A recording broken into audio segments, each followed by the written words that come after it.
Hello students, कैसे हैं आप सब। वेलकम है आपका हमारे channel accounts with AKB IFM में।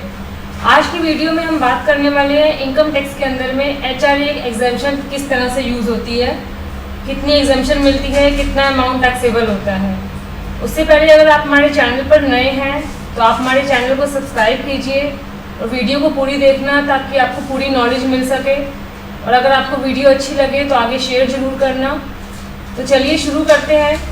जैसा कि आप जानते हैं फाइनेंशियल ईयर कंप्लीट हो चुका है, अब इनकम टैक्स की रिटर्न फाइल होगी तो इसमें हमें एक HRA की एग्जेम्पशन मिलती है। HRA की एग्जेम्पशन क्या होती है, कुछ कंपनीज में जो एम्प्लॉइज़ को हाउस रेंट अलाउंस मिलता है तो जो हाउस रेंट अलाउंस मिलता है उसके पूरे अमाउंट को हम इनकम में ऐड नहीं करते, उसमें हमें कुछ एग्जेम्पशन मिली हुई हैं तो उसी के ऊपर हम आज बात करेंगे।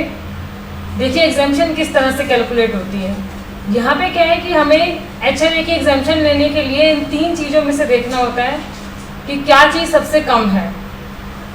इसमें सबसे पहला आता है एक्चुअल HRA रिसीव, कि जो भी आपको HRA मिल रहा है कंपनी से।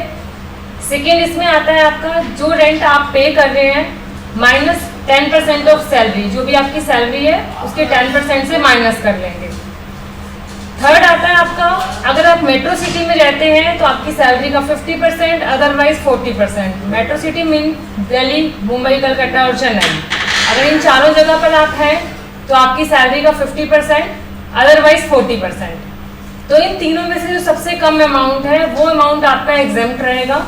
उसके बाद बाकी अमाउंट जो होगा वो टैक्सेबल रहेगा। तो इसको हम एक एग्जाम्पल से समझते हैं। यहाँ हमने एक एग्जाम्पल लिखा हुआ है कि मिस्टर ए है जो कि दिल्ली में जॉब करते हैं, जिनकी मंथली सैलरी 40,000 रुपीज़ है और वो मंथली रेंट जो पे कर रहे हैं 12,000 का कर रहे हैं और जो उनको कंपनी से HRA रिसीव हो रहा है वो 15,000 का हो रहा है।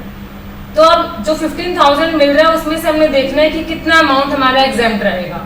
तो ऊपर वाले फार्मूले को हम यूज़ करते हैं। सबसे फर्स्ट हमारा है कि जो भी आपको एक्चुअल रिसीव हो रहा है, तो एक्चुअल हमें यहाँ पे क्या रिसीव हो रहा है 15,000।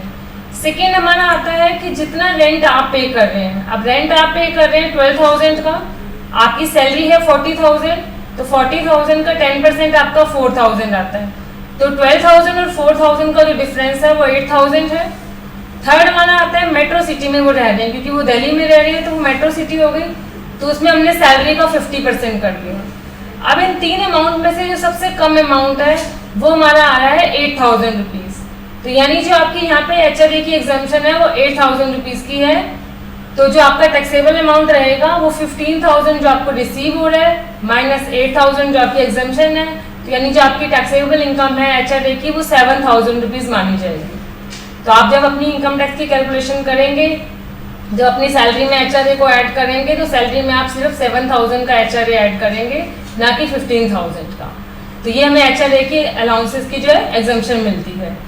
इसी के अगेंस्ट अगर दूसरी बात करें, कुछ कंपनियों में HRA नहीं मिलता, तो उस केस में ये होता है कि अगर आप रेंट पे रह रहे हैं तो आप रेंट को जो है HR की जो उसकी रेंट की डिडक्शन है ATG के अंदर में वो ले सकते हैं। डिडक्शन पे वीडियो मैं पहले बना चुकी हूँ, अगर आप उसका डिस्क्रिप्शन में लिंक मिल जाएगा, आप उसमें बाकी डिडक्शन भी समझ सकते हैं। यहाँ पे तो HRA की कंपेयर करने के लिए आपको मैं बता रही हूँ कि अगर आपको हाउस रेंट अलाउंस नहीं मिल रहा और आप रेंट पे रह रहे हैं तो उस रेंट की डिडक्शन आप इनकम टैक्स में ले सकते हैं। इसी तरह की और नॉलेज के लिए हमारे साथ जुड़े रहिए। Thank you.